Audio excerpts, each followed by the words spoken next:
தமிழக மக்கள் அனைவருக்கும் அன்பின் வணக்கங்கள். கரூர் பெருந்துயரம் சிபிஐ அல்லது ஸ்பெஷல் இன்வெஸ்டிகேஷன் டீம் அவர்களுடைய விசாரணையின் மூலமாக நிரந்தர தீர்வு கிடைக்கும் அப்படின்னு ஒரு யோசனை இருக்கவே வேண்டாம். அவர்களால் தீர்வு தான் கொடுக்க முடியும், நிரந்தர தீர்வு கொடுக்க முடியாது. நிரந்தர தீர்வு எப்படி கொடுக்க முடியும்? இறந்த உயிர் இழந்ததே, மீண்டும் அந்த உயிர் வராது. நிரந்தரமான தீர்வு எது? செயல்படுத்தப்படும் உண்மை. செயல்படுத்தப்படும் உண்மை எது? அதாவது விசாரணையின் மூலமாக, விசாரிப்பின் மூலமாக இனிமேல் இதை போன்ற சம்பவம் அல்லது இதை போன்ற ஒரு காரியங்கள் நடைபெறாமல் இருக்கும்படி செயலாற்றுவதே செயல்படுத்தப்படும் உண்மை. அதாவது சிம்பிளாக சொல்லப்போனால் வருமுன் காப்பதே அப்படின்னு சொல்லலாம். ஸோ இதுக்கு ஒரு புரிதல் வேணும். என்ன புரிதல் வேணும்? நம்மளுடைய அரசியல் தலைவர்கள் அனைவரும், அதாவது கட்சியில் இருக்கிற தலைவர்கள் அனைவரும் மக்களுக்காக சேவை செய்ய தங்களை அர்ப்பணித்த தலைவர்களா அப்படின்ற ஒரு கேள்வி முன்பதாக வைக்க விரும்புகிறேன். ஸோ அப்படி அர்ப்பணித்த தலைவர்கள் அப்படின்னா அவர்கள் மக்களுக்காக சேவை செய்யக்கூடிய தலைவர்கள், மக்கள் சேவையை விரும்புகிற தலைவர்கள். ஸோ மக்கள் சேவை செய்கிற தலைவர்கள், மக்கள் முன்னேற்ற பாதையில் மக்களை வழிநடத்த விரும்புகிற தலைவர்கள் பிரிவினையை என்றுமே ஆதரிக்க மாட்டார்கள்.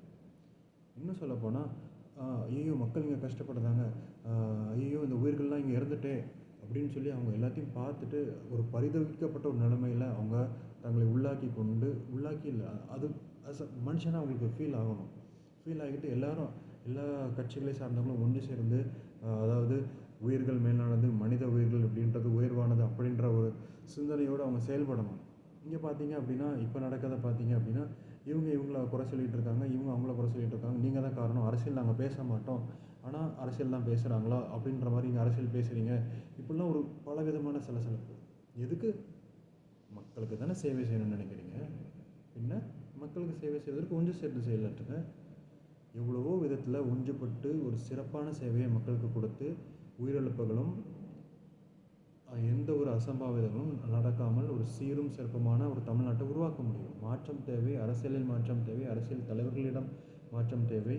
அதுக்கப்புறம் ஓட்டு போடுகிற, அதாவது ஜனநாயக கடமையுடைய நம்முடைய மக்கள், அதாவது என்னிடத்திலும் மாற்றம் தேவை, மக்களிடத்திலும் மாற்றம் தேவை. அப்படின்னா தான் இதை போன்ற பெருந்துயரங்கள் நடக்காமல் இருக்கும். இல்லைன்னா ஒரு செய்தித்தாள்களில் நாம் படிக்கின்ற ஒரு செய்தியை இதை படித்து விட்டு அடுத்து ஒரு காலம் கடந்து செல்லும் பொழுது இது அப்படியே நம்ம மறந்துவிடும். சிந்தித்து செயலாற்ற வேண்டிய காலம் இது. விழித்திடு தமிழா, விழித்திடு. உன் விழிகள் மூடிடும் முன்பதாக விழித்து செயல்படு. புரிஞ்சுக்கோங்க. நன்றி.